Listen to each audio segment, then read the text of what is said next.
Bismillahirrahmanirrahim. Assalamualaikum warahmatullahi wabarakatuh. Innal hamdalillah nahmaduhu wa nasta'inu wa nastaghfiruh wa na'udzu billahi min shururi anfusina wa min sayyiati a'malina. May yahdihillahu fala mudilla lahu wa may yudlil fala hadiya lahu. Asyhadu an la ilaha illallah wahdahu la syarika lah wa asyhadu anna Muhammadan abduhu wa rasuluh. Nusalli wa nusallim ala rasulina Muhammad sallallahu alaihi wasallam wa ala alihi wa ashabihi wa man tabi'ahum bi ihsani ila yaumiddin. Qala Allah ta'ala fil Qur'anil Karim, a'udzu billahi minasyaitonir rajim. Ya ayyuhalladzina amanu taqullaha haqqa tuqatih wa la tamutunna illa wa antum muslimun. Ayuhal ikhwan wal akhwat, azani Allah wa iyyakum. Alhamdulillah atas nikmat dan karunia dari Allah Subhanahu wa taala, pada malam hari ini Allah Subhanahu wa taala memberikan kemudahan kepada kita semua sehingga kita bisa bertemu, bisa berkumpul dalam rangka thalabul ilmi, yakni mempelajari ilmu agama. Ini adalah nikmat yang luar biasa yang selayaknya kita syukuri. Maka setiap sesuatu yang Allah berikan kepada orang yang beriman itu adalah nikmat, bukti kasih sayang Allah Subhanahu wa taala pada hamba-hambanya yang beriman. Maka nikmat yang sekarang kita rasakan ini tak ada kata lain yang layak kita ucapkan kecuali hanya memuji Allah Subhanahu wa taala, mensyukuri dengan apa yang Allah berikan kepada kita. Dan yang tak kalah pentingnya adalah nikmat iman, Islam, serta kesempatan. Sehingga sampai saat ini, pada waktu ini, detik ini, Allah Subhanahu wa taala masih memberikan kekokohan kepada hati kita agar senantiasa beriman kepada Allah Subhanahu wa taala, senantiasa menyembah hanya kepada Allah Subhanahu wa taala, beribadah kepada Allah Subhanahu wa taala. Ini bukti bahwasannya Rabb yang berhak disembah itu hanyalah Allah Subhanahu wa taala. Yang berhak diesakan itu hanyalah Allah Subhanahu wa taala. Maka selayaknya kita sebagai orang yang beriman, beribadah itu hanya kepada Allah Subhanahu wa taala. Shalawat dan salam senantiasa kita panjatkan kepada Rasul sallallahu alaihi wasallam, suri teladan bagi kita semua, manusia yang paling sempurna, uswah hasanah yang patut kita contoh. Karena atas perjuangan beliau dengan risalah yang beliau bawa, kita sebagai hamba Allah Subhanahu wa taala melalui Nabi Muhammad sallallahu alaihi wasallam dibimbing untuk beriman kepada Allah Subhanahu wa taala, untuk masuk ke dalam agama Islam. Maka ini adalah nikmat yang luar biasa. Allah Subhanahu wa taala sangat sayang kepada hambanya, sehingga Allah Subhanahu wa taala mengutus seorang rasul untuk membimbing umatnya. Maka hendaknya kita terus dan berusaha untuk mengikuti apa yang telah dicontohkan oleh Rasul Shallallahu Alaihi Wasallam, apa yang telah diajarkan oleh Nabi Shallallahu Alaihi Wasallam. Ayuhal ikhwan wal akhwat, a'azani Allah wa iyyakum. Alhamdulillah, sampai saat ini kita masih diberikan kemudahan untuk beribadah dengan tenang, dengan nyaman. Maka hendaknya kita hidup di dunia ini, yang kita utamakan adalah mencari kehidupan yang abadi, yakni dengan mendapatkan ridha Allah Subhanahu wa taala. Karena kehidupan kita di dunia ini hanyalah sementara. Innamal hayatud dunya la'ibu wa lahu wa zinah. Kita di dunia ini adalah sementara. Ya, dunia itu bagaikan apa? Permainan saja. Maka jangan terlena, tergoda dengan hal-hal dunia yang sifatnya itu sementara. Tapi mari kita bersama-sama berusaha menggapai kehidupan yang abadi, yakni dengan mentaati apa yang diperintahkan oleh Allah dan Rasulnya, menjalankan apa yang diwajibkan oleh Allah dan Rasulnya, dan kita menjauhi apa yang dilarang oleh Allah dan Rasulnya. Ini adalah bukti kalau kita beriman kepada Allah dan Rasulnya, maka hendaknya kita mengamalkan prinsip sami'na wa ata'na, yakni kami dengar dan kami taat dengan apa yang diperintahkan oleh Allah dan Rasulnya. Ayuhal ikhwan wal akhwat, azani Allah wa iyyakum. Insyaallah di pertemuan malam ini pertemuan yang pertama, yang mana insyaallah kita kedepannya akan mengkaji sebuah kitab dengan judul Manhajus Salikin wa Tawdihul Fiqhi Fiddin, yakni karya seorang ulama besar yang beliau faqih di bidangnya, faqih dalam bidang tafsir, faqih dalam bidang usul fikih, faqih pada bidang fikih, dan di bidang ulum syar'i yang lainnya, yakni Syekh Abdul Rahman bin Nasir As-Sa'di.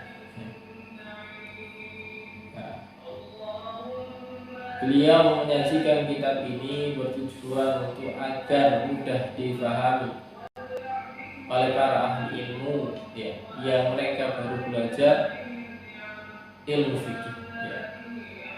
Nah, yang perlu kita pahami para ikhwan wal akhwat, azani Allah wa iyyakum. Ketika kita ingin belajar, ingin mendalami suatu ilmu, maka hendaklah yang pertama kita harus bisa memilih metode yang itu berguna bagi kita dalam mempelajari sebuah bidang ilmu. Maka menurut saya pribadi, kalau kita ingin belajar fikih, ingin mendalami fikih, maka lakukanlah 3 hal ini, yakni manhajut tafaqquh. 3 hal manhajut tafaqquh. Yang pertama dengan metode tadarruj, yang kedua dengan metode tawakkul, dan yang ketiga dengan metode talaqi. Ini penting, Ini harus kita perhatikan. Di semua bidang ilmu, kita harus belajarnya seperti tadarruj, tawakkul, talaqi. Kita ambil dari sana seperti itu. Yang dimaksud dengan metode tadarruj, yakni apa? Kita mempelajari sebuah bidang ilmu itu harus bertahap, sedikit demi sedikit, step by step, Jadi kita belajarnya harus dari dasar, Jangan kita langsung mengambil kitab-kitab yang berat, yang mana kita belum pernah menyentuh atau mempelajari kitab-kitab yang dasar yang dikarang oleh para ulama untuk memudahkan kita memahami kitab-kitab mereka. Maka hendaknya kita mulai dari pelajari yang paling dasar. Ada sebuah ungkapan ulama yang mengatakan i'lam anna katsiran minan nas yaqduna as-sinina at-tiwal fi ta'allumil ilma. Banyak di antara manusia itu menghabiskan umurnya yang panjang fi ta'allumil ilma. Untuk apa? Untuk mempelajari ilmu syar'i. Kita lihat para ulama dahulu, ulama salaf, bagaimana cara mereka dalam mempelajari sebuah bidang ilmu. Ini dengan apa? Mereka gunakan umur mereka, waktu yang sangat lama, hanya mempelajari satu bidang ilmu. Sedangkan di zaman kita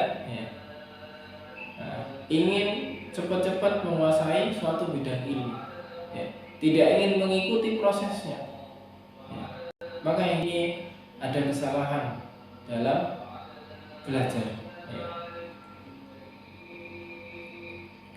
Maka kalau kita memperhatikan, banyak membaca biografi para ulama, bagaimana mereka mempelajari sebuah bidang ilmu sampai mereka menjadi ulama yang luar biasa, sehingga mereka membuat karya sebuah kitab yang bermanfaat bagi kita semua.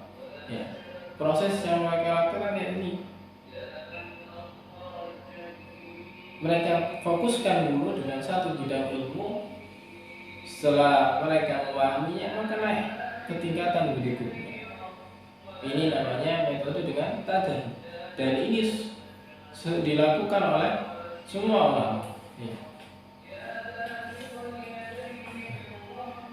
Bahkan wala yuhasiruna minhu ala qa'ilin wa rubbama qadaw a'marahum fihi wa lam yantaqu an darajatil mubtadi'in. Bahkan pada suatu cabang ilmu saja, namun mereka tak menghasilkan dari bidang ilmu itu manfaat. Waktu yang lama, bertahun-tahun, mereka tidak mendapatkan manfaat dari yang mereka pelajari. Maka katanya Pak, boleh jadi mereka telah menghabiskan umur mereka, namun mereka belum juga naik dari tingkatan mubtadi. Maka di sini kita harus mengetahui, memahami metode yang sesuai dengan diri kita masing-masing seperti apa, agar kita bisa terus naik level dalam mempelajari suatu bidang ilmu. Maka disebutkan oleh para ulama, mungkin kita sudah menghabiskan umur yang panjang tapi kita tetap di bidang mubtadi, maka ada dua faktor. Faktor yang pertama adalah ada muzaka ilfitr, yakni ketidakcerdasan secara fitrah. Dan itu kita akui, kecerdasan masing-masing kita itu berbeda. Baik ketika belajar, ada yang mudah untuk memahami, ada yang butuh waktu lama dalam memahami, ada yang enggak paham sama sekali. Maka yang ini adalah suatu fitrah dari Allah. Yang hanya bisa kita lakukan ini berdoa kepada Allah Subhanahu wa Ta'ala. Yang kedua, yakni sebab yang kedua adalah al-jahlu bituruqi ta'lim. Ketidaktahuan kita dalam memilih metode yang sesuai dalam belajar. Ini yang harus kita perhatikan. Di zaman ini banyak yang tidak memperhatikan hal seperti ini. Metode apa yang sesuai? Banyak di antara kita yang mereka ingin belajar langsung dari kitab-kitab ulama-ulama tebal, kitabnya yang tebal-tebal, tidak mau memulai dari dasar. Maka yang seperti ini kurang tepat. Maka pelajarilah dari yang paling dasar. Kalau dasarnya kita pahami, insya Allah naik tingkatan, kita akan diberikan kemudahan oleh Allah untuk terus memahami ya, ilmu tersebut. Ya. Nah, inilah yang dinamakan dengan tadarruj, bertahap dalam mempelajari ilmu, mulai dari yang paling dasar. Dan kita harus mengetahui mana ilmu yang hukumnya fardu ain, mana ilmu yang hukumnya fardu kifayah, mana ilmu yang hukumnya sunnah. Ya. Kita harus mengetahui mana yang lebih pokok dulu kita pelajari. Maka yang fardu ain, misal dalam perkara akidah, maka wajib bagi kita ya, orang yang beriman untuk terus belajar akidah. Jangan pernah bosan mengkaji kitab-kitab akidah. Ya. Para ulama salaf ya, mereka tidak pernah bosan mengkaji kitab-kitab akidah.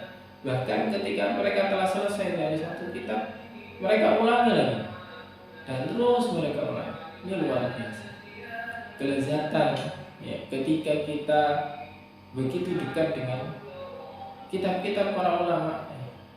Ketika kita tidak membacanya sehari ya, ini menyebabkan kita rindu. Ada sesuatu yang tidak kita kerjakan ya. Maka jangan pernah bosan untuk kita semua mengkaji kitab-kitab akidah.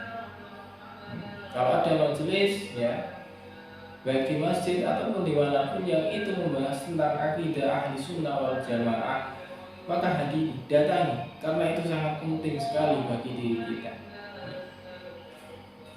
Kemudian fardu ain yang kedua, yakni kita mempelajari ilmu fikih ya. Bagaimana yang insya Allah akan kita pelajari ya. Nah, ilmu fikih ini sangat penting bagi kita. Kenapa?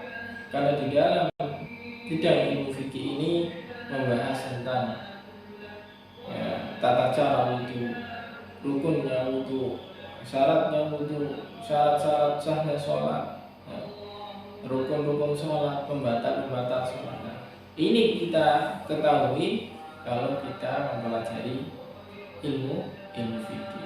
Ya. Para ikhwan wal akhwat azani Allah wa iyyakum. Ya. Kita harus memahami al-fiqhu, al-fahm. Jadi apa itu yang dimaksud dengan fikih? Secara bahasa adalah al-fahm, yakni pemahaman. Ya. Sedangkan ilmu fikih ya, secara syariat ya, yakni berbicara tentang ma'rifatul ahkam syariah al-far'iyyah bi adillatiha minal kitab wa sunnah wal ijma' wal qiyas as-sahih ya. Jadi ilmu fikih secara istilah adalah yakni mempelajari hukum-hukum syar'i ya, yang berjabat dengan dalil-dalil dari Al-Quran dan As-Sunnah, ijma' dan qiyas yang sahih. Nah, ini akan kita dapati kalau kita mempelajari ilmu fikih. Maka yang pertama yang harus kita perbaiki, pertama niat kita. Ya. Tujuan kita mempelajari ilmu fikih ini untuk apa? Ya. Maka hendaknya niat yang pertama kita niatkan karena Allah. Yang kedua adalah biraf'il jahli min nafsi, yakni menghilangkan kebodohan kepada diri kita, wa biraf'il jahli an ghairi, dan kita niatkan untuk menghilangkan kebodohan kepada yang lain. Jadi niat itu sangat penting, penentu dalam amal kita. Kemudian yang kedua, manhajut tafaqquh, yakni adalah dengan tamaddu. Kita mempelajari suatu bidang ilmu fikih memulainya dengan mempelajari satu mazhab secara umum. Satu mazhab itu kita pelajari, ya.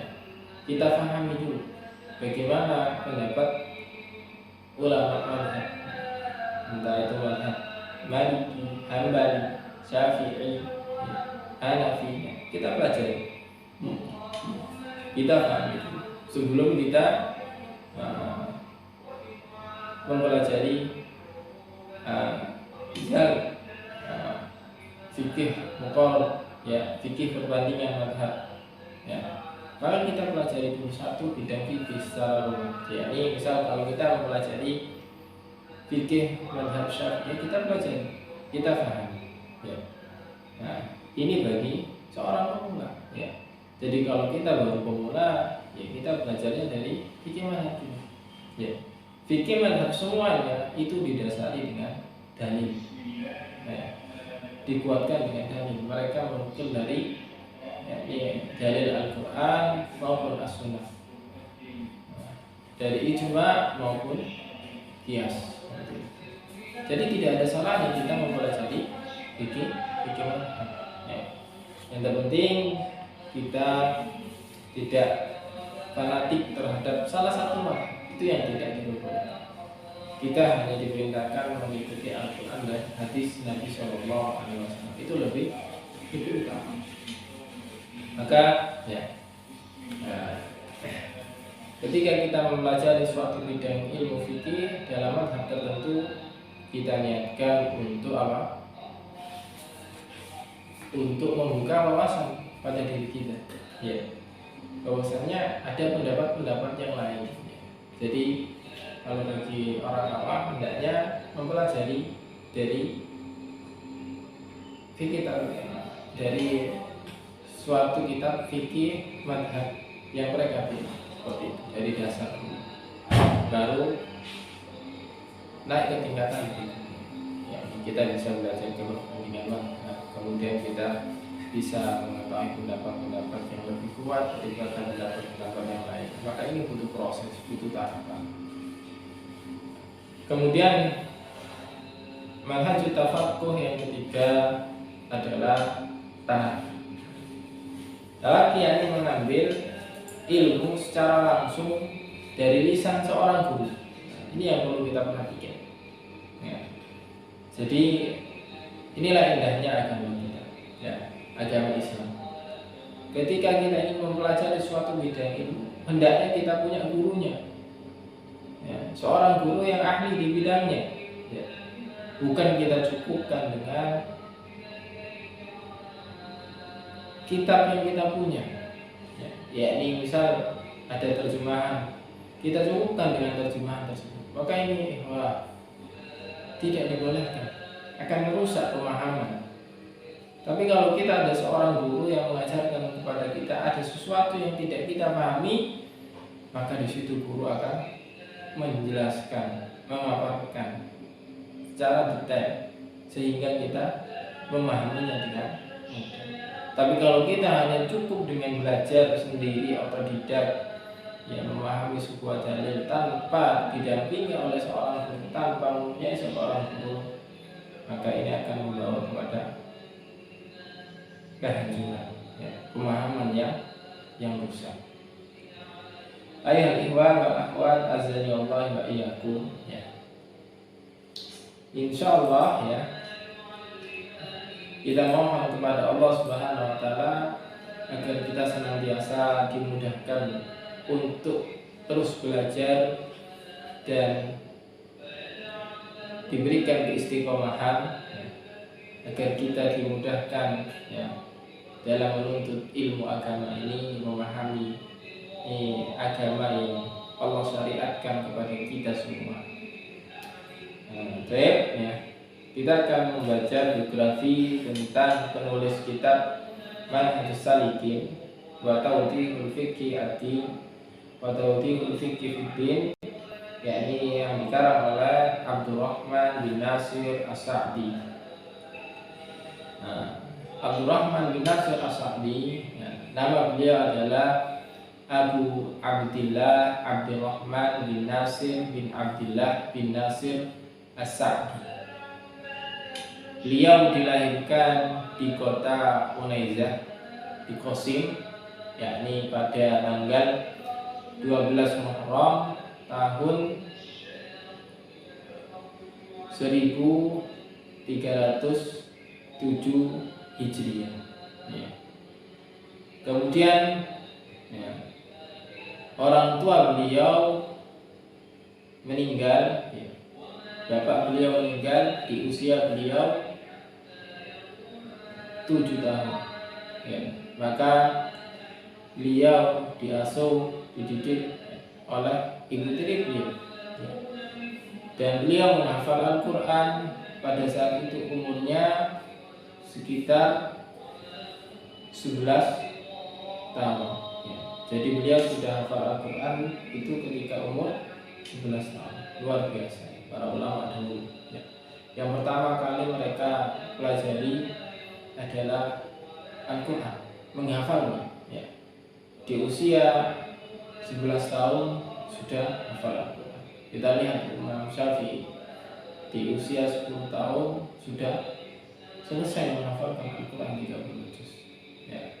Maka ini harus dijadikan motivasi bagi kita. Ya. Baik yang muda, yang sudah sepuh, jangan pernah putus asa menghafal Al-Quran. Ya. Siapapun bisa menghafal Al-Quran, karena Al-Quran itu adalah kitab suci kita, kitab yang agung, yang seharusnya kita muliakan, kita pelajari.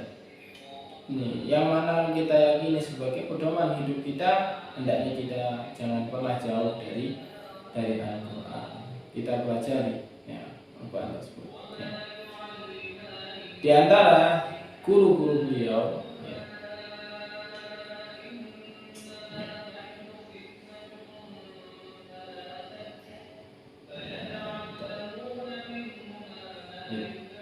di antara murid-murid beliau yakni ada Syekh Muhammad bin Shalih Al-Utsaimin.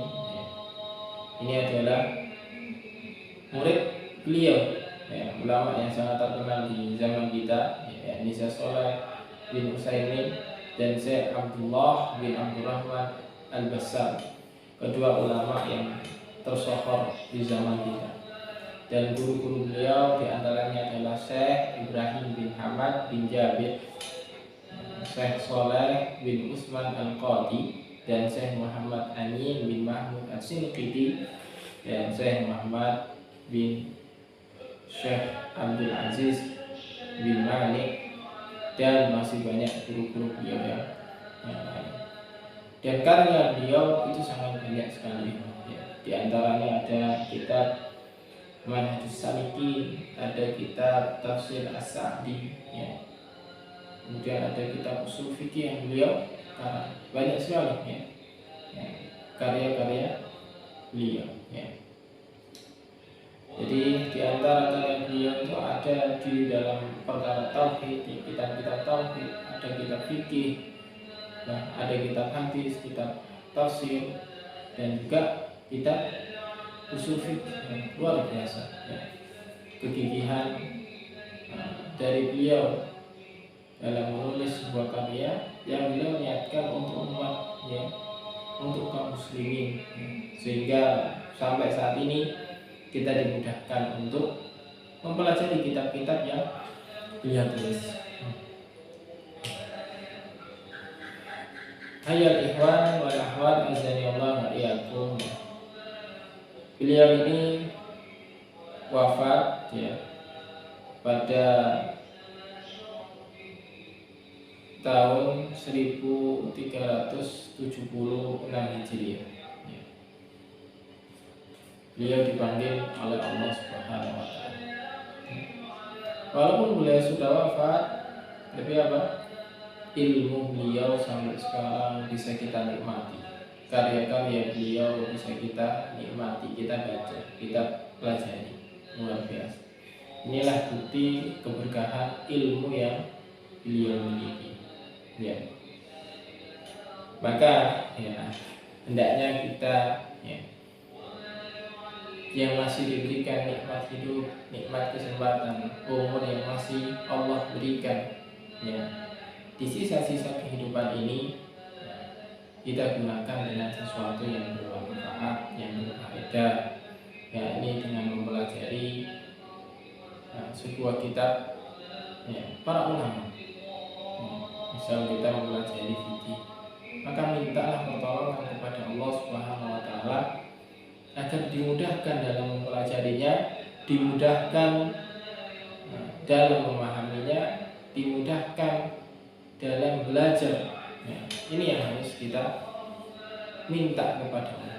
Dan jangan sekali-kali kita sebagai hamba Allah sombong dengan apa yang kita dapat. Semua itu atas izin Allah. Semua itu ada campur tangan Allah Subhanahu wa taala. Maka selayaknya kita sebagai hamba Allah terus memuji Allah. Jangan kita lupakan betapa banyaknya nikmat yang sudah Allah berikan kepada kita. Maka Rasul sallallahu alaihi wasallam bersabda, "Man yuridillahu khairan yufaqihu fiddin." Barang siapa yang Allah kehendaki kebaikan, maka Allah akan fahamkan ia dalam agama. Maka kita sekarang ini yang bisa bertemu, berkumpul bersama, ini adalah salah satu di antara hamba-hamba Allah yang dicintai. Kita dimudahkan untuk mempelajari suatu ilmu yang sangat penting bagi kita semua. Maka ini harus kita syukur. Sebagaimana ucapan Imam Syafi'i, beliau mengatakan,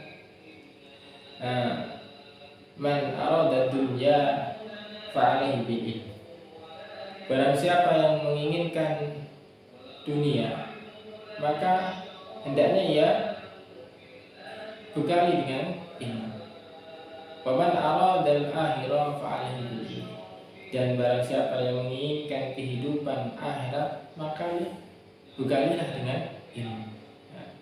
Perkara dunia saja harus butuh ilmu, apalagi perkara akhirat yang ini adalah kehidupan kita yang abadi nanti, yakni butuh ilmu.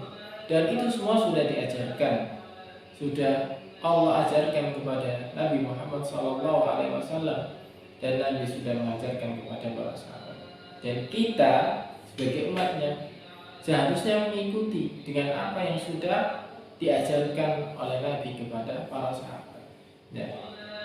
Di zaman kita menuntut ilmu itu sangat mudah sekali, berbeda dengan ulama-ulama terdahulu yang mereka harus melakukan perjalanan safar 1 bulan, 3 bulan hanya untuk mengambil satu hadis dari ulama tersebut. Tapi di zaman kita adanya media sosial, adanya YouTube, adanya Facebook, adanya IG atau yang lainnya, maka kita bisa mengambil ilmu dimanapun.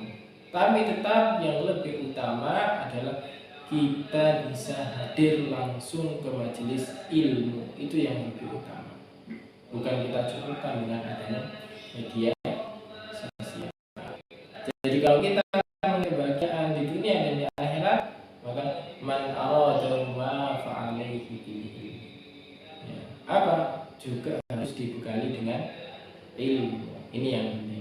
Para jemaah yang dirahmati oleh Allah Subhanahu wa taala. Jadi, talabul ilmi faridatun ala kulli muslimin. Menuntut ilmu itu wajib bagi kaum muslim laki-laki maupun perempuan. Tidak ada perbedaan. Semuanya diwajibkan untuk belajar dan terus belajar.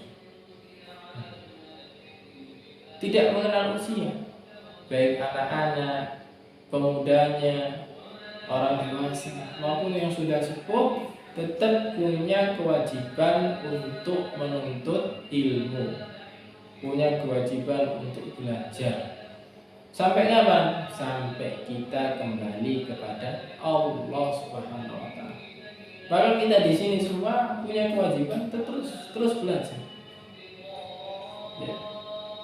Jangan bangga dengan apa yang kita dapatkan. Jangan bangga dengan gelar ustaz, gelar tuan guru dan lainnya. Itu tidak sebanding dengan apa yang Allah berikan. Kita ajarkan apa yang ada di dalam Al-Quran dan As-Sunnah, dengan pemahaman para salafus saleh, pemahaman yang benar, ya, yang sesuai dengan apa yang Rasulullah SAW contohkan. Maka ayo kita perbaiki niat kita, tujuan kita belajar itu untuk apa. Ini yang harus kita pikirkan agar ketika kita sudah selesai dari membaca sebuah kitab ini, yakni khususnya pada kitab Hadis Shalihin, di situ ada keberkahan yang Allah turunkan kepada kita, yakni melakukan ilmu, mudahnya memahaminya. Ini semua tergantung dari niat kita kepada Allah Subhanahu wa taala. Jadi para jemaah yang dirahmati oleh Allah Subhanahu wa taala, mungkin di pertemuan yang pertama ini kita cukupkan dengan ini. Insyaallah di pertemuan berikutnya kita akan membaca kitab beliau. Untuk pertemuan saat ini kita hanya cukup menjelaskan biografi beliau, kemudian metode yang harus kita gunakan itu seperti apa, yang tadi sudah menjelaskan. Semoga yang sedikit ini bermanfaat. Baik, kita tutup dengan doa kafaratul majlis. Subhanallahumma wa bihamdika asyhadu an la ilaha illa anta astaghfiruka wa atubu ilaik. Assalamualaikum warahmatullahi wabarakatuh.